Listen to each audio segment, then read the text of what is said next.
అందరికీ నమస్కారం. వినుకొండలో జరిగిన రషీద్ హత్య జలాని అనే ఒక యువకుడి చేతిలో జరిగింది. మాకున్నటువంటి ఇన్ఫర్మేషన్, అటు పోలీసు వారి ఇన్ఫర్మేషన్ ప్రకారం ఇవి పాత పగలు. వాళ్ళకి మధ్యలో జైలు పంపాడని ఒక అతను, అందుకని పగబట్టాడని ఇతను, అతన్ని నడురోడ్డు మీద నరికి చంపారు. ఇది నిజంగా చాలా తప్పు, అది ఎవరు చేసినా సరే. కానీ మీరు దీనికి రాజకీయ రంగు పొలవటానికి ట్రై చేయకండి. మీరు ఫస్ట్ పాయింట్, వైసీపీ నేత జగన్మోహన్ రెడ్డి గారికి మర్యాదపూర్వకంగా చెప్పేది ఏంటంటే, ఇంతకాలం మీరు శవ రాజకీయాలు చేసే ఎంత దూరం వచ్చారు. జనాలు మీరు చెప్పే మాటల్ని నమ్మటం ఎప్పుడో మానేశారు. ఖచ్చితంగా ఈ హత్యకి సంబంధించి మేము కూడా ఖండిస్తున్నాం. ఖచ్చితంగా ఎలాంటి వ్యక్తులైనా సరే, ఈ వెనకాల ఉన్న వాళ్ళు ఎవరినైనా సరే పట్టుకొని కోర్టుకు తీసుకెళ్లి శిక్షించాలని మేము కోరుకుంటున్నాం. అయితే ఇంకొక విషయం ఏంటంటే, గంజాయి ఇన్ఫ్లుయెన్స్ తో కూడా ఉండుంటది ఎవడైతే చంపాడు అని కూడా బయట ఉంది. సో ఇలాంటివన్నీ రకరకాల వెర్షన్స్ వస్తున్నాయి. సో మీరు అర్జెంటుగా వినుకొండ వచ్చి ఆ చనిపోయిన కుర్రవాడికి ఒక పార్టీ నాయకుడుగా మీ సానుభూతి తెలపడం అనేది మాకు ఎటువంటి అబ్జెక్షన్ లేదు, మంచిది కూడా తెలపడం. కాకపోతే మీరు దాన్ని రాజకీయ రంగు పోలిని ఇంకా గట్టిగా నెల 10 రోజులు కూడా కాకుండానే, ప్రభుత్వం ఏర్పాటు అవ్వకుండానే మీరు రకరకాల విమర్శలు చేసి అక్కడికి వెళ్ళి జగనన్న పథకాలు, జగన్ మామ, ఇంకా ఎంతకాలం మీరు ఇలాంటి మాటలు మాట్లాడతారు? అధికారం ఉన్నప్పుడు నటించారు, అధికారం పోయినప్పుడు నటిస్తున్నారు. నటనల మీద పరిపాలన సాగదు. ఈ విషయం ఇప్పటికే మీకు అర్థమై ఉండాలి, మీ వైసీపీ నాయకులు కూడా అర్థమై ఉండాలి. ఎంతకాలం ఇంకా నటిస్తారు మీరు? ఓపెన్ గా ఉండండి. 2019లో మీకు అద్భుతమైనటువంటి తీర్పు ఇచ్చారు ప్రజలు మీకోసం.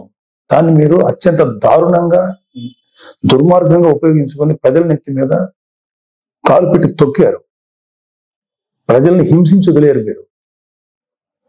మీ పరిపాలనలో సామాన్యులు సైతం భయపడ్డారు.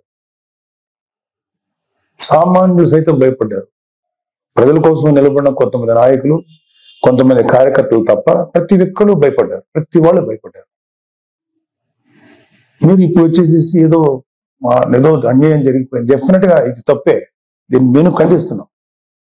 కానీ దీనికి రాజకీయ రంగు పూలు ఈ శవ రాజకీయాలు చేయకండి. కూటమి ప్రభుత్వం పరిపాలనా పరంగా ఏదన్నా ఉంటే విమర్శించండి.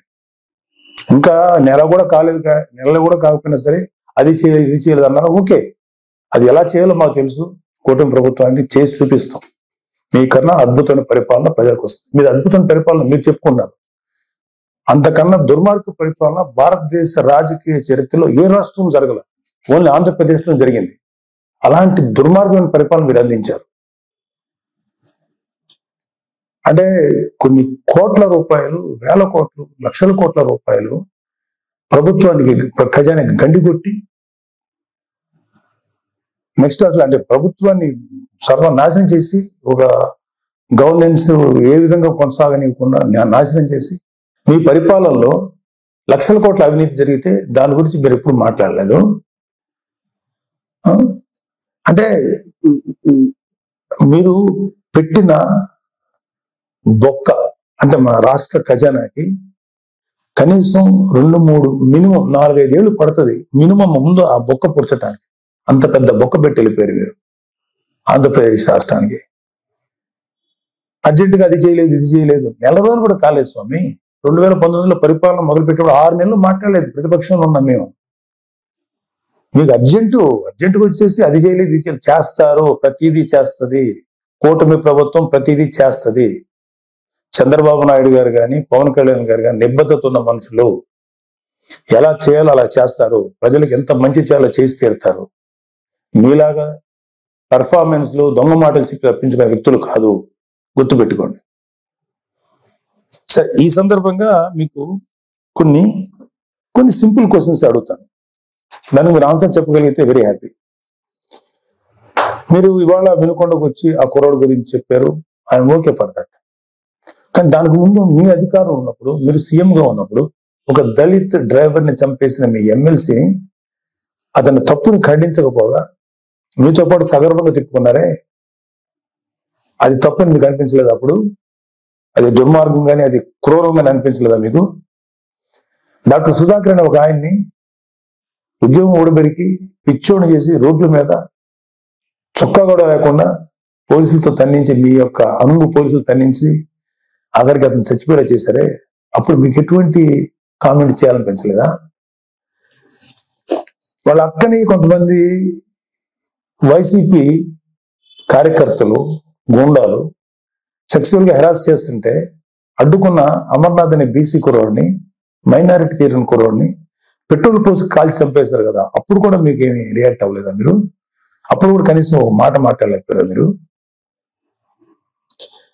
32,000 మంది ఆడపిల్లలు అదృశ్యం అయిపోయారని చెప్పి పవన్ కళ్యాణ్ గారు చెప్పి కనీసం ఒక పోలీస్ రివ్యూ పెట్టండి అంటే కనీసం పోలీస్ రివ్యూ కూడా పెట్టకుండా 32,000 మంది ఆడపిల్లలు అదృశ్యం అయిపోతే అప్పుడు మీకు మాట్లాడటానికి నోరు రాలేదా?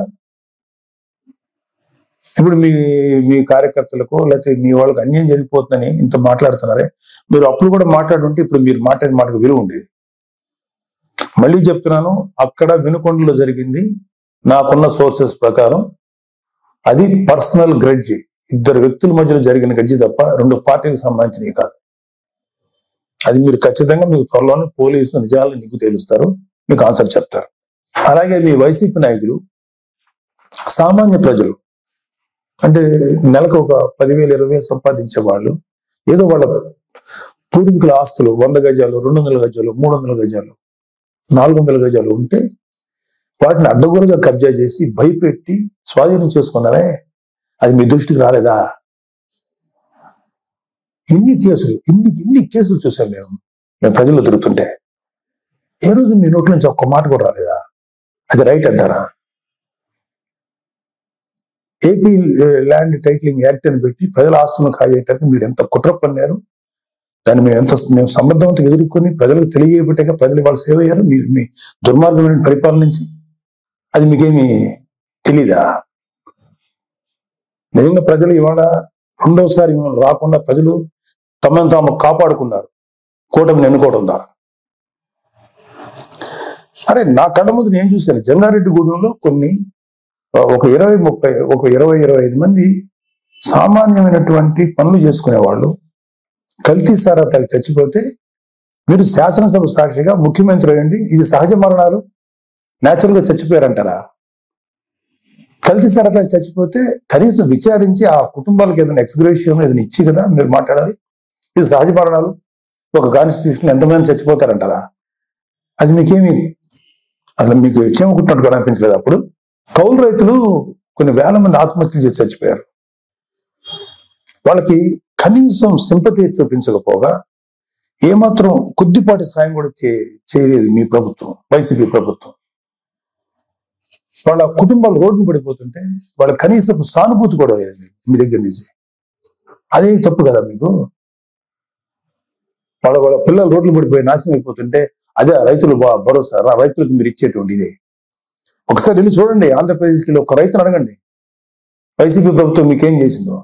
మాకన్నా కూడా మీ వైసీపీ పార్టీకి మాడు పగిలిపోయే ఆన్సర్స్ వాళ్ళే చెప్తారు. నేను చాలా తక్కువ చెప్తున్నాను. ఇంకా వర్షాలకి పంటలు పాడైపోయినాయండి, మాకేంటి దారి అని చెప్పి మీ వైసీపీ ఎమ్మెల్యేని అడిగితే రైతులు ఎరిపప్పులనేంత తులకనగా మాట్లాడితే అరే తప్పురా బాబు ఇట్లా అనకూడదని అని చెప్పాల్సిన బుద్ధి చెప్పాల్సిన ఆ బాధ్యత లేదా మీకు? అప్పుడు మీరేం మాట్లాడలేదా?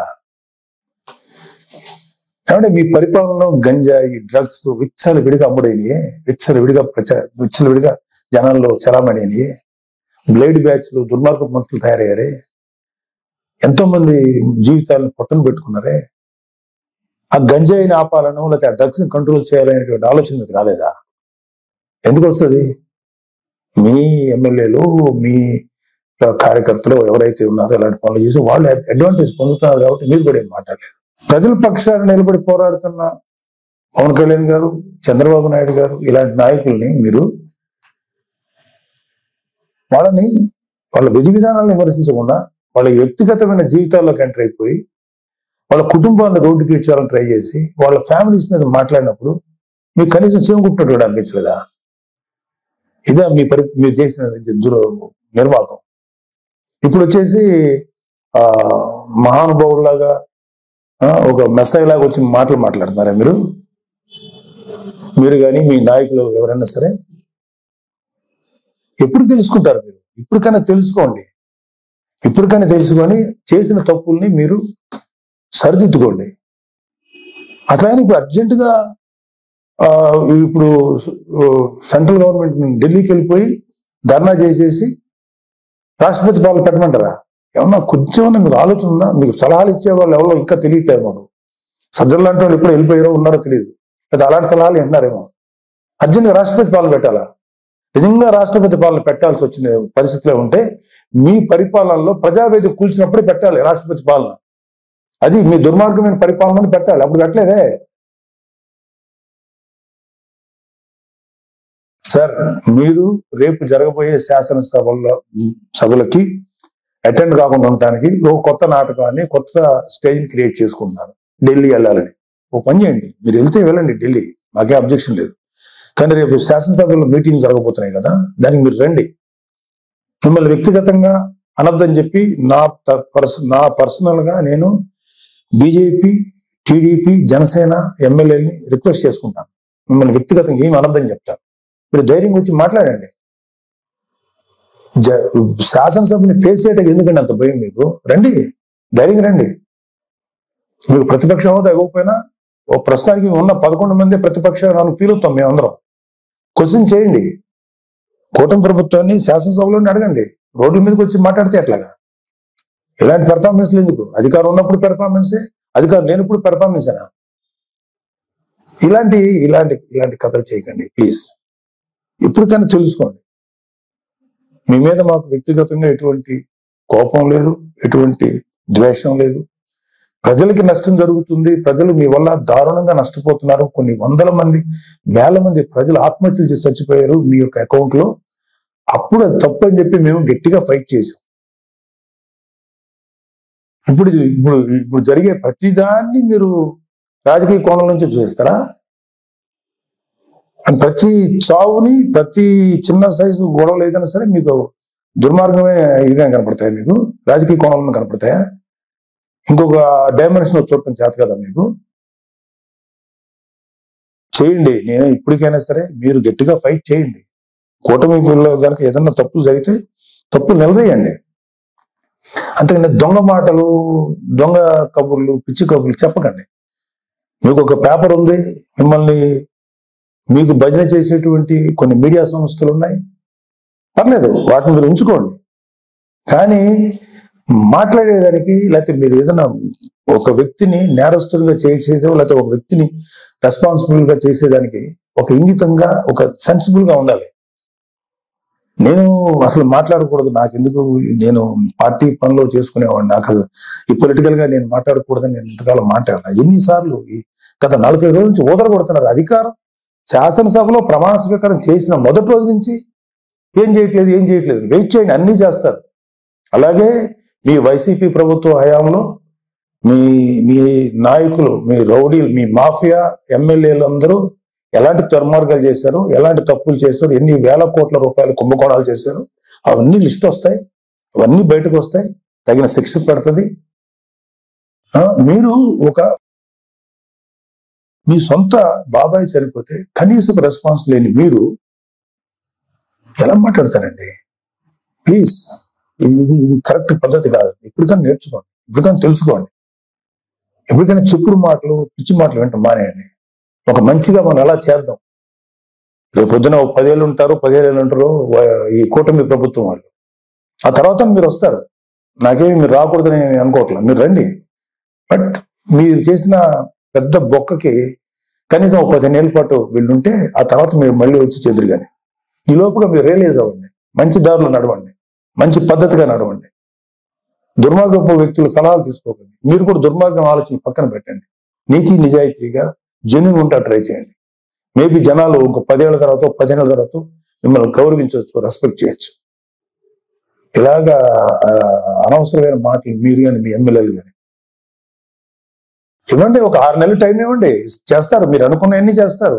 మీరు ఏదైతే ఇప్పుడు నేరం మోపుతున్నారో కూటమి ప్రభుత్వం మీద అన్ని వాటన్నిటికీ జవాబు వస్తుంది. వాళ్ళు ఏవైతే ఈ మేనిఫెస్టోలో ప్రామిస్ చేస్తారో అవన్నీ చేస్తాం. మాకు సెంట్రల్ గవర్నమెంట్ నుంచి సంపూర్ణ సహకారం ఉంది. మీలాగా కేసుల విషయంలో ఈ రాష్ట్రానికి సంబంధించిన ఇష్యూస్ అని చెప్పి మీ పర్సనల్ కేసుల గురించి సెంట్రల్ గవర్నమెంట్ దగ్గరికి వెళ్ళి మాట్లాడిన వ్యక్తులు కాదు ఇక్కడ. పవన్ కళ్యాణ్ గారు కానీ చంద్రబాబు నాయుడు గారు కానీ రాష్ట్రానికి మంచి నిధులు రప్పించి ప్రజల కోసం బాగు చేద్దామని, ప్రజల జీవితాలు బాగు చేద్దాం ఉన్నారు.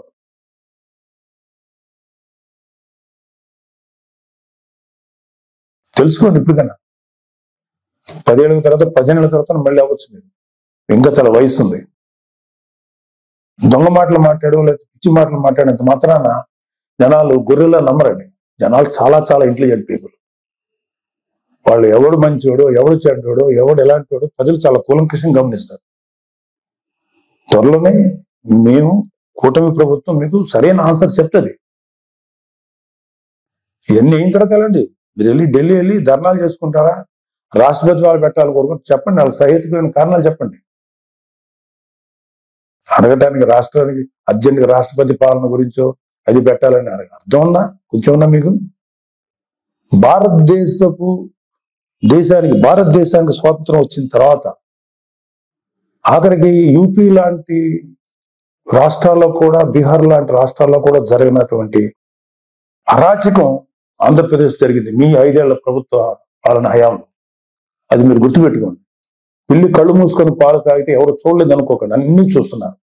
మీ మీద ఎన్ని రకాల దుర్మార్గాలు చేశారో మీ ప్రభుత్వంలో, మీ హయాంలో అన్నీ ఉన్నాయి. అన్ని బయటకు వస్తాయి, కంగారు పడకండి, అన్నీ వస్తాయి. థ్యాంక్ యూ, నమస్తే.